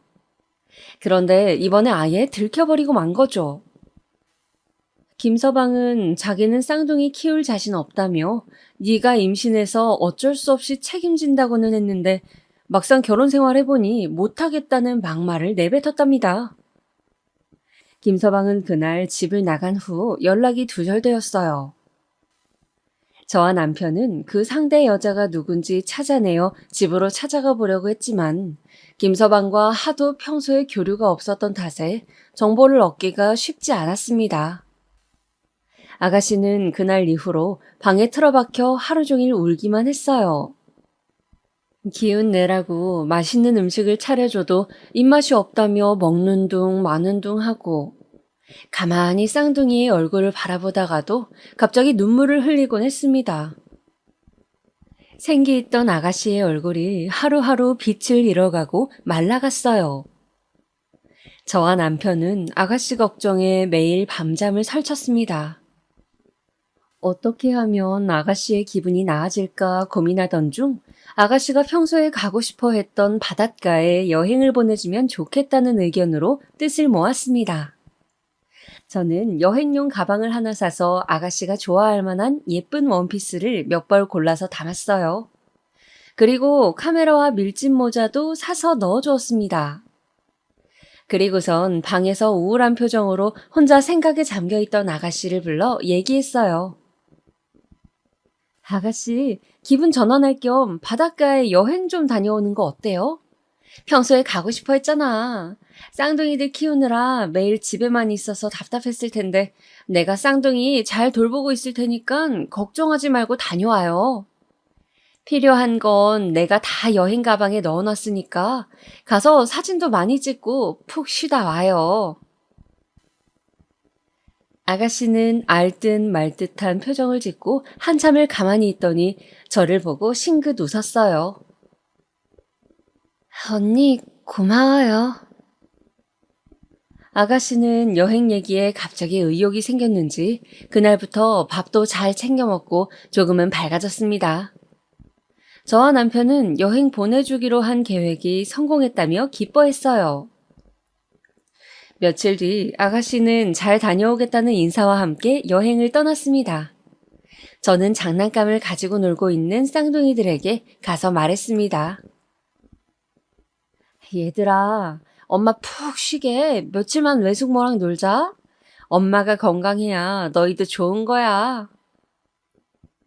쌍둥이들은 알아들었는지 못 알아들었는지 지들끼리 까르르 하며 놀더군요. 아가씨가 여행을 떠난 지 3일째. 간간히 연락을 하긴 했지만 혹시나 쉬는데 방해될까봐 궁금해도 참았어요. 집에 돌아오면 가서 뭐 하면서 지냈는지 자세히 물어봐야지 하고요. 돌아오는 날짜를 정하지 않고 떠난 여행이라 좀 오래 있다 오더라도 아가씨 기분이 좋아질 때까지 있었으면 좋겠다는 마음이었어요. 그런데 갑자기 출근해서 일하고 있던 남편에게 전화가 왔습니다. 지금 급하게 경찰서에 가고 있다고요. 아가씨에게 무슨 일이 생긴 것 같다면서 자세한 건 가서 확인하고 연락 준다고 하더라고요. 저는 혹시 큰일인가 싶어 안절부절했지만 쌍둥이를 놔두고 달려갈 수도 없는 노릇이라 집에서 발만 동동 구르고 있었어요. 몇 시간 뒤 남편에게서 온 연락은 충격 그 자체였습니다. 여보, 우리 미선이가 남편은 숨이 잘 쉬어지지 않는 듯 가슴을 치며 말을 잇지 못했어요. 전화기 너머에는 남편의 울음소리만 가득했습니다. 이런 적이 없는 남편이었는데 불길한 느낌에 울고 있는 남편을 닥달해서 무슨 일인지 캐묻고 말았습니다. 그게 제 인생 최악의 소식이 될 줄도 모르고요. 바로 아가씨가 여행지에서 사망했다는 소식이었습니다. 숙소에서 혼자 목숨을 끊었다네요. 저는 남편의 얘기가 믿기지 않아 몇 번이고 그게 사실인지 물었지만 남편의 대답은 같았습니다. 사실이라고요. 시신의 신원을 확인했는데 아가씨가 맞다면서요. 저는 그대로 주저앉았습니다. 그 후로 어떻게 지냈는지는 사실 기억이 잘 나지 않아요. 사람이 너무 슬프면 기억을 잃는다는데 그게 무슨 말인지 알 것 같았습니다. 저와 남편은 조용히 장례식을 준비했습니다. 그 천하의 몹쓸 놈은 장례식 자리에도 나타나질 않더군요. 어떻게 사람의 탈을 쓰고 그럴 수가 있는지 언젠가는 꼭 천벌을 받길 기도했습니다. 우리 사랑스러운 아가씨, 쓸쓸하게 혼자 저 세상 가게 만들어 놓고 뻔뻔하게 살고 있는 그놈을 용서할 수 없었습니다. 장례식이 끝난 후 집에 와서 쌍둥이를 재우고 있는데 눈물이 왈칵 쏟아졌습니다. 얼마나 힘들었으면 이 예쁜 아이들을 둘이나 놓고 갈 생각을 했을까. 아가씨를 조금 더 챙겨주지 못했던 게 후회되었습니다. 남편은 여행을 보내줬던 게 잘못이었다며 매일매일 스스로를 자책하고 슬퍼했습니다. 아가씨의 장례식 이후 눈물이 마를 날이 없었습니다. 매일 밤 자기 전에 아가씨 얘기, 쌍둥이 얘기로 웃음꽃을 피우던 저희 부부는 이제 아무 말 없이 서로에게 이불을 덮어주는 것밖에 할 수 없었습니다. 아가씨가 떠난 이후로 집안의 공기가 차갑게 변해버렸어요. 이렇게 한동안 힘든 시간을 보낸 이후 아가씨의 유품을 정리하다 보니 여행 갈 때 들려보냈던 카메라가 있더라고요. 혹시나 아가씨의 얼굴이 찍혀있지 않을까 하는 마음에 사진관에 맡겼습니다. 필름을 현상에서 받아보니 얼굴은 안 찍혀 있었지만 아가씨가 마지막에 바라봤던 바다 사진이 찍혀 있더라고요. 이 바다를 바라보며 무슨 생각을 했을까 하며 가슴이 아파왔습니다.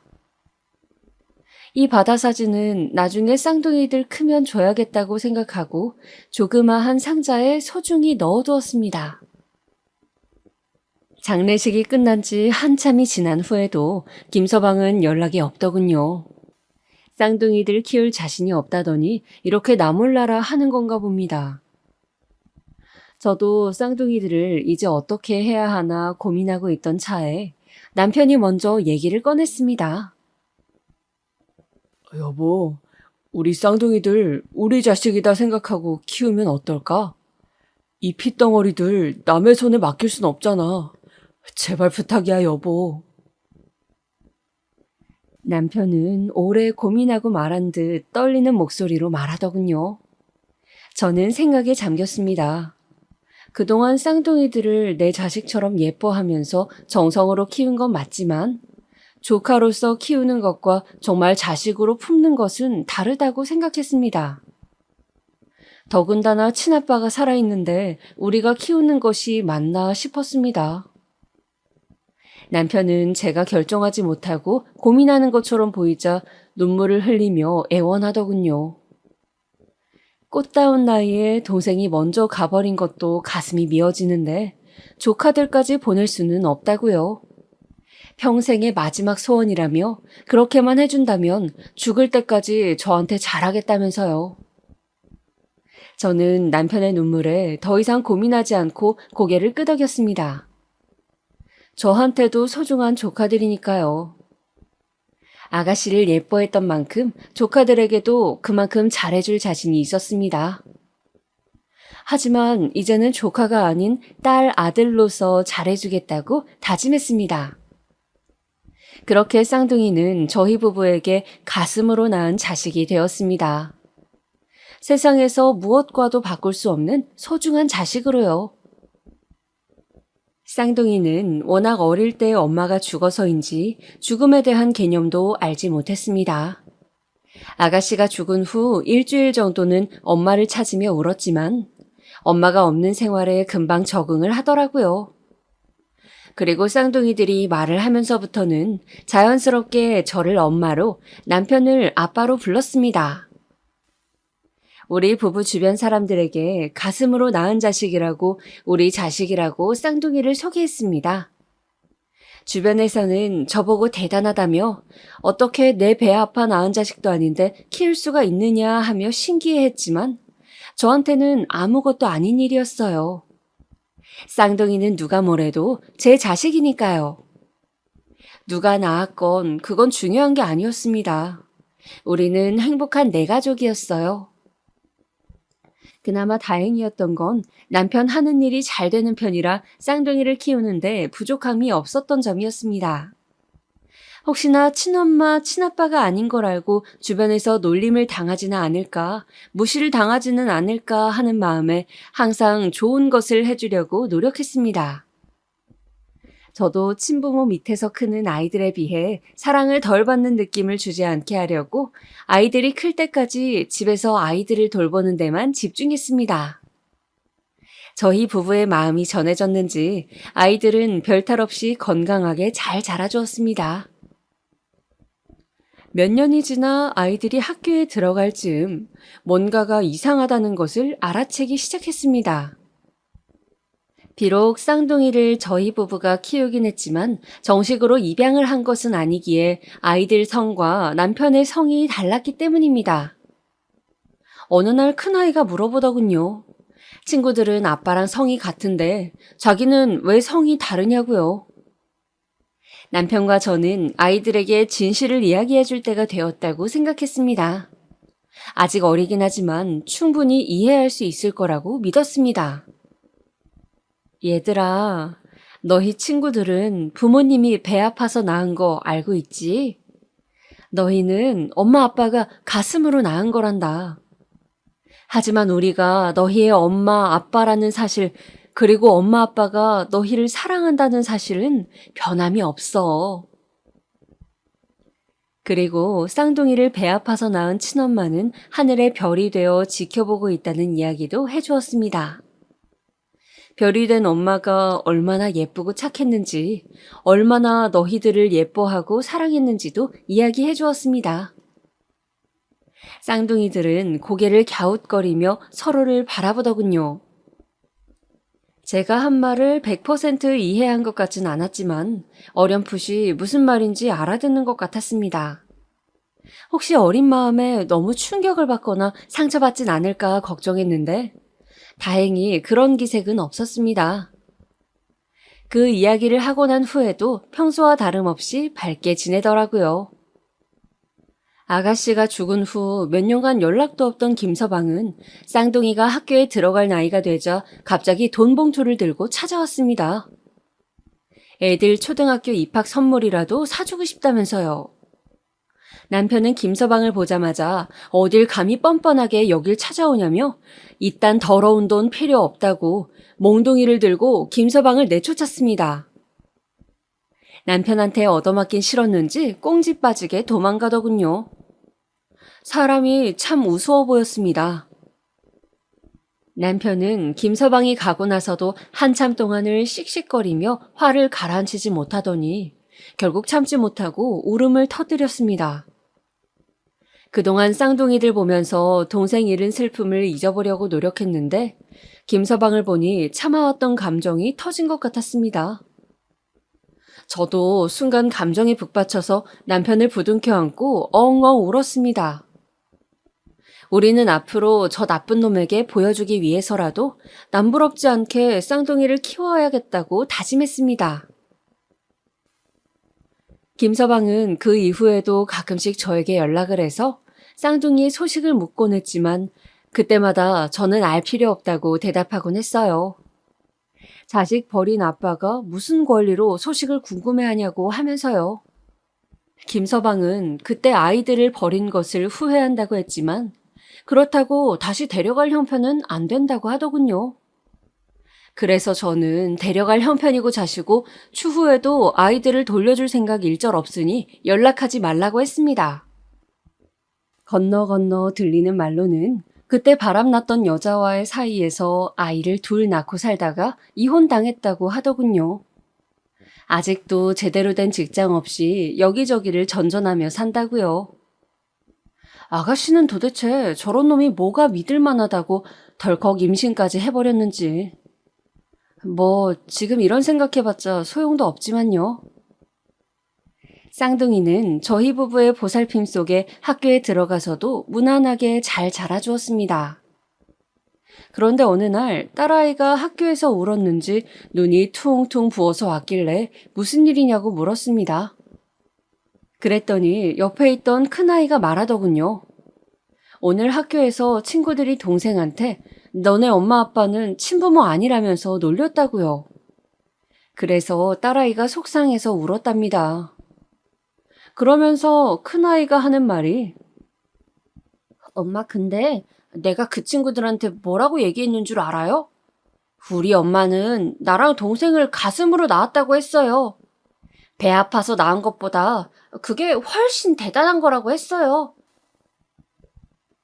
저는 큰아이의 말에 감동받아서 아이들을 품에 꼭 안아주었습니다. 아이들이 언제 이렇게 컸나 싶어서 가슴이 뭉클했습니다. 아이들이 매년 어버이날마다 학교에서 만든 카네이션을 가슴에 달아줄 때면 세상을 다 가진 듯이 행복했습니다. 카네이션 밑에 달린 리본에 삐뚤빼뚤한 글씨로 엄마 사랑해요, 아빠 사랑해요 라고 써놓은 게 너무 소중해서 매년 버리지 않고 모아두었습니다. 아이들 운동회 때도 부모 참관 수업에도 모두 참여하며 아이들이 서운함을 느끼지 않도록 항상 신경 썼습니다.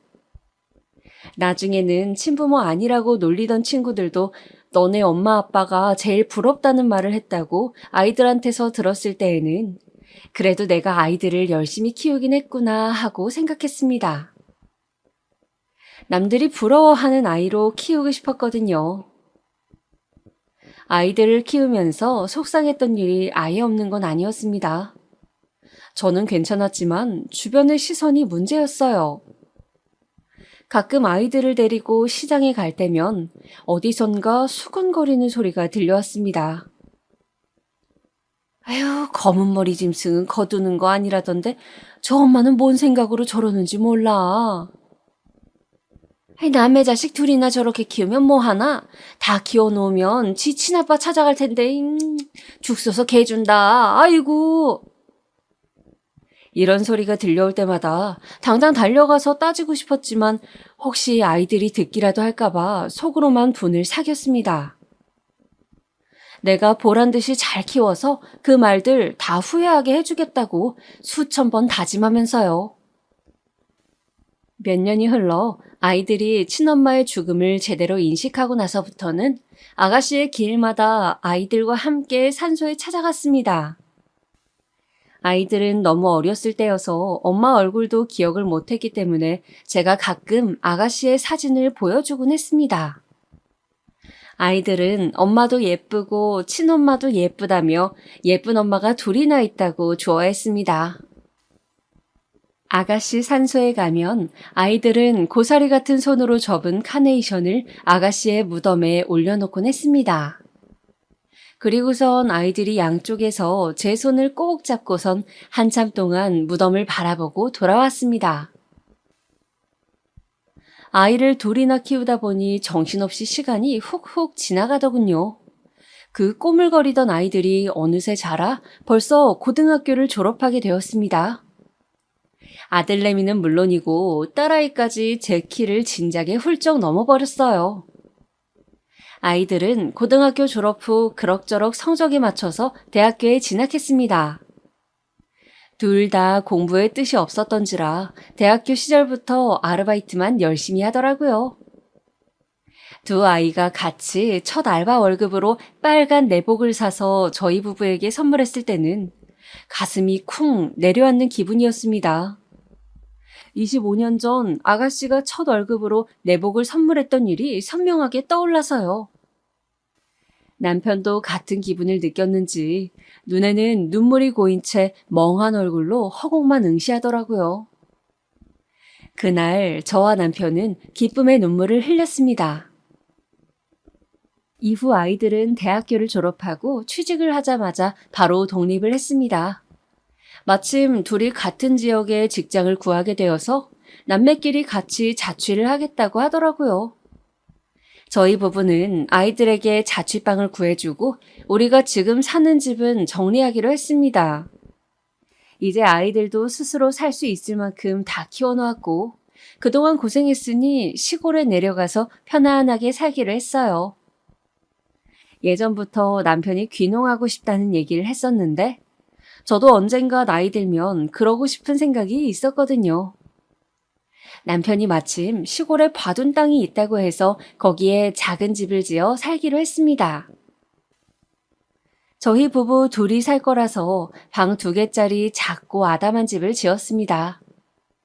남편은 원래 하던 일을 접고 동네 어르신들 집 고쳐주고 물건 수리해주면서 소소하게 용돈벌이를 했습니다.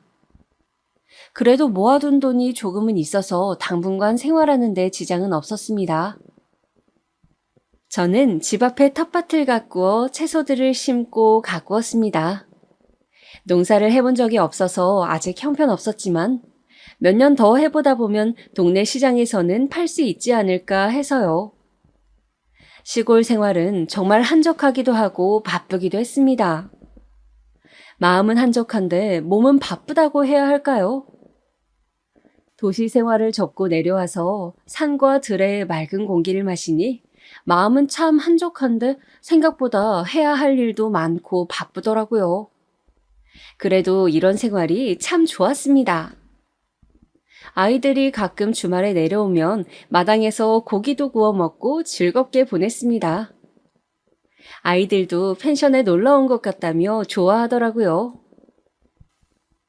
아이들은 직장에 1년 남짓 다니다가 관두더니 둘이서 돈 조금 모은 걸로 무슨 사업을 하겠다고 이리저리 바쁜 것 같더라고요. 어린 나이에 사업이라니 걱정이 되긴 했지만 그래도 젊을 때 추억이니 하고 싶은 거 다 해보라고 했습니다. 대신 해보고 정 안 되면 깔끔하게 포기하라고 당부했어요. 나이만 먹으면 나중에 다시 취직하기 힘들다고요. 사업 아이템이 뭔지, 어떻게 진행할 건지 구체적인 계획은 물어보지 않았어요. 괜히 이것저것 참견하는 게 될 것 같기도 하고 새로 시작하는 아이들에게 방해가 될 것 같아서요. 그렇게 아이들이 사업을 시작한다고 한 지 몇 년이 지났습니다. 잘 되고 있는 건지 아닌 건지 물어봐도 대답을 잘 안 해주더라고요. 가끔씩 전화가 와서 공과금 낼 돈이 모자라다며 몇십만 원만 빌려달라고 하는 걸 보니 잘 안 되는 것 같았어요. 남편은 시내로 나가는 길목에 작게 철물점을 차렸습니다. 그래도 생활비로 쓸 정도는 벌고 있어서 아이들이 필요한 용돈 정도는 줄 수 있었습니다.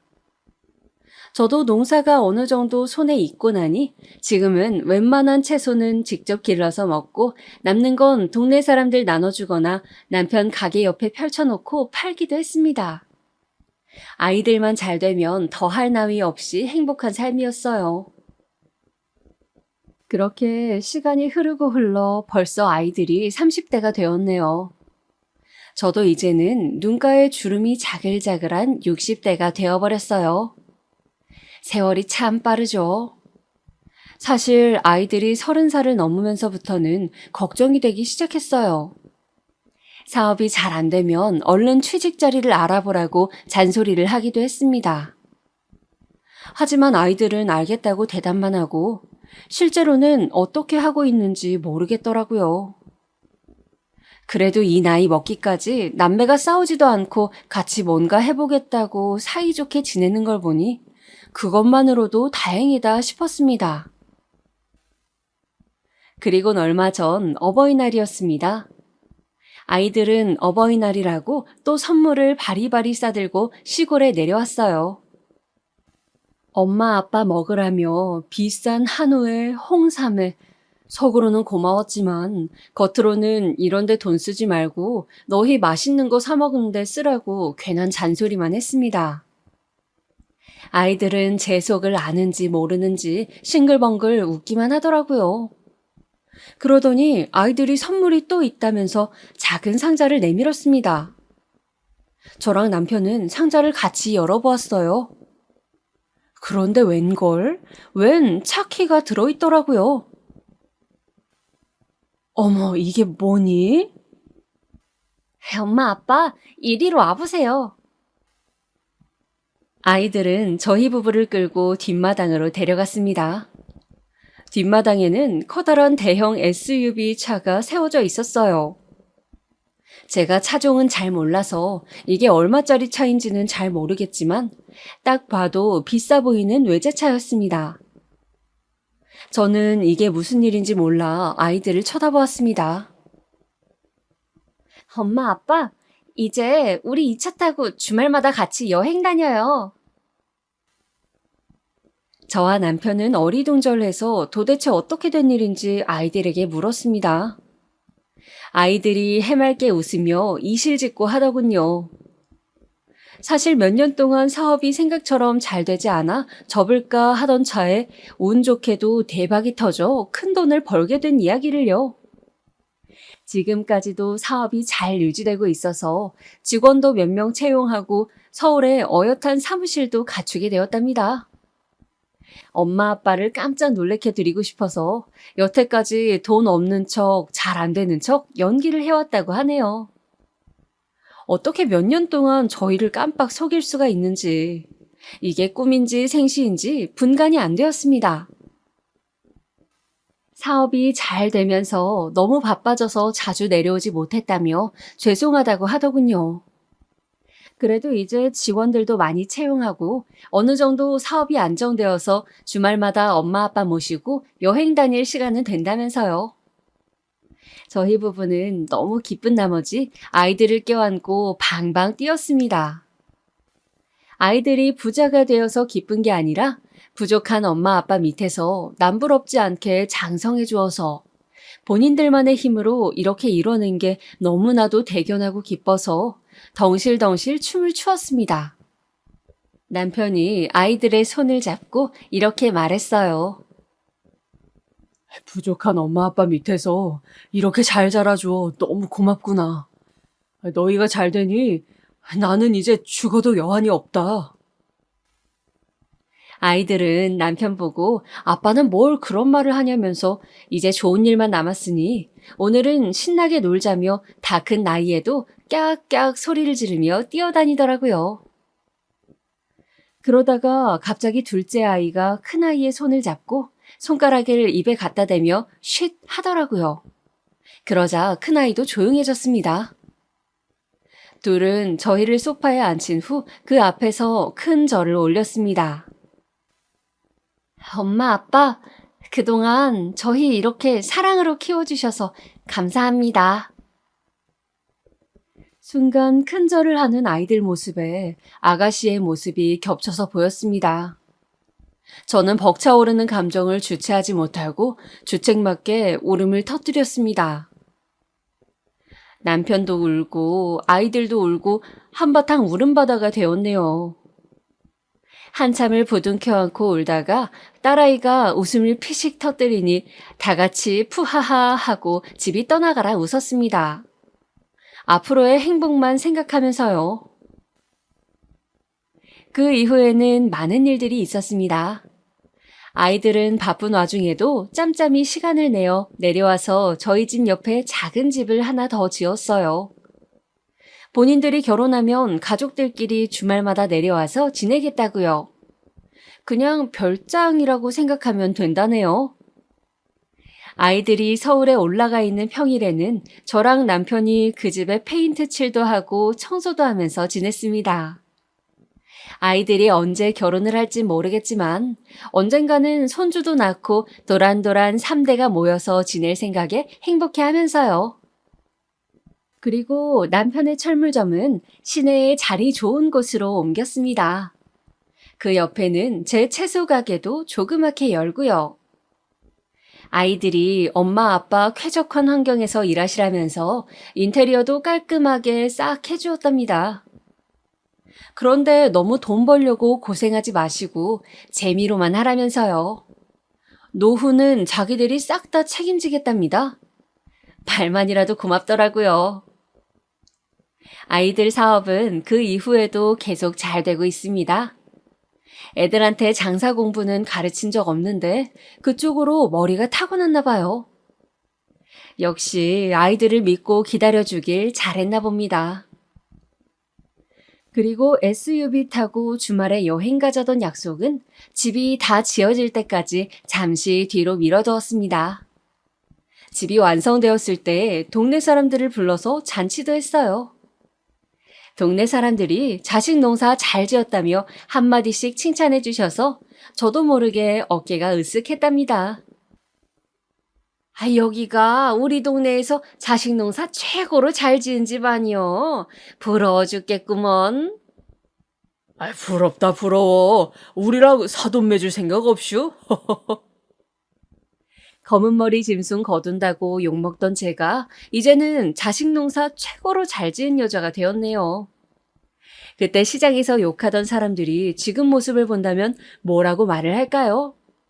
아마 부끄러워서 제 앞에서 고개도 못 들 겁니다. 이런저런 생각에 정신없이 잔치가 끝난 후 우리는 첫 가족여행을 어디로 갈지 의논했습니다. 그때 큰아이가 생각해둔 곳이 있다며 봉투에서 사진 한 장을 꺼내더군요. 사진을 본 저는 깜짝 놀랐습니다. 아가씨의 유품에 있던 사진이었습니다. 아가씨가 마지막으로 바라봤던 그 바닷가 말입니다. 엄마, 아빠, 우리 첫 가족여행은 여기로 가요. 꼭 가고 싶어요. 저와 남편은 말없이 고개를 끄덕였습니다. 비록 아가씨가 외로이 목숨을 끊은 곳이긴 했지만 마지막으로 추억을 남기고 간 곳이기도 했거든요. 아이들에게 친엄마에 대해서 알려주면서 사진도 보여준 적이 있었는데 아이들이 나중에 그걸 기억해내고선 저희 집에 왔을 때 몰래 사진을 가져간 거였습니다. 그러고선 둘이서 이미 그 바닷가를 첫 여행지로 결정하고 저희의 동의를 구한 거였어요. 그게 2주 전, 그리고 지금은 아들, 딸, 남편과 함께 그때 그 바닷가에 와 있습니다. 아이들과 바닷바람을 쐬면서 바닷가를 거닐기도 하고 저녁에는 회에 소주 한 잔도 마셨어요. 막상 오면 아가씨 생각에 우울할 줄 알았는데 생각보다는 덤덤하네요. 남편과 아이들도 하루 종일 즐거워 보였습니다. 하루 종일 즐거운 시간을 보내다가 모두들 자러 갔는데 저는 잠이 영 오지 않아 제가 살아온 인생을 글로 한번 적어보는 중입니다. 글로 적다 보니 그래도 참 잘 살아왔다는 생각이 드네요. 30년 전 아이들을 품은 제 선택을 지금에서야 마음 놓고 칭찬해주고 싶습니다. 내일은 가족들과 바닷가에서 가족 사진을 찍기로 했어요. 아가씨가 남겨놓은 그 사진 속 같은 장소, 같은 구도에서 이번에는 풍경만이 아닌 저희 가족이 담긴 사진을 찍으려고요. 나중에 저승 가서 아가씨를 만난다면 이 사진을 꼭 전해주고 싶어요. 저는 괜히 하늘을 바라보며 나지막히 말해봅니다. 아가씨, 쌍둥이들 때문에 하늘에서 걱정이 많았죠? 이제 걱정하지 않아도 돼요. 우리 애들 누구보다도 더 잘하고 있으니 이제 한시름 놓고 편히 쉬어요. 제 말이 아가씨에게 닿았을까요? 하늘에서 별 하나가 반짝하네요. 오늘따라 해맑던 아가씨의 미소가 생각이 많이 나는 밤입니다. 그럼 저는 이만 자러 가야겠어요. 내일 가족 사진 찍으려면 일찍 자야 하거든요. 제 얘기 들어주셔서 감사하고 여러분도 행복한 하루 보내시길 바랍니다.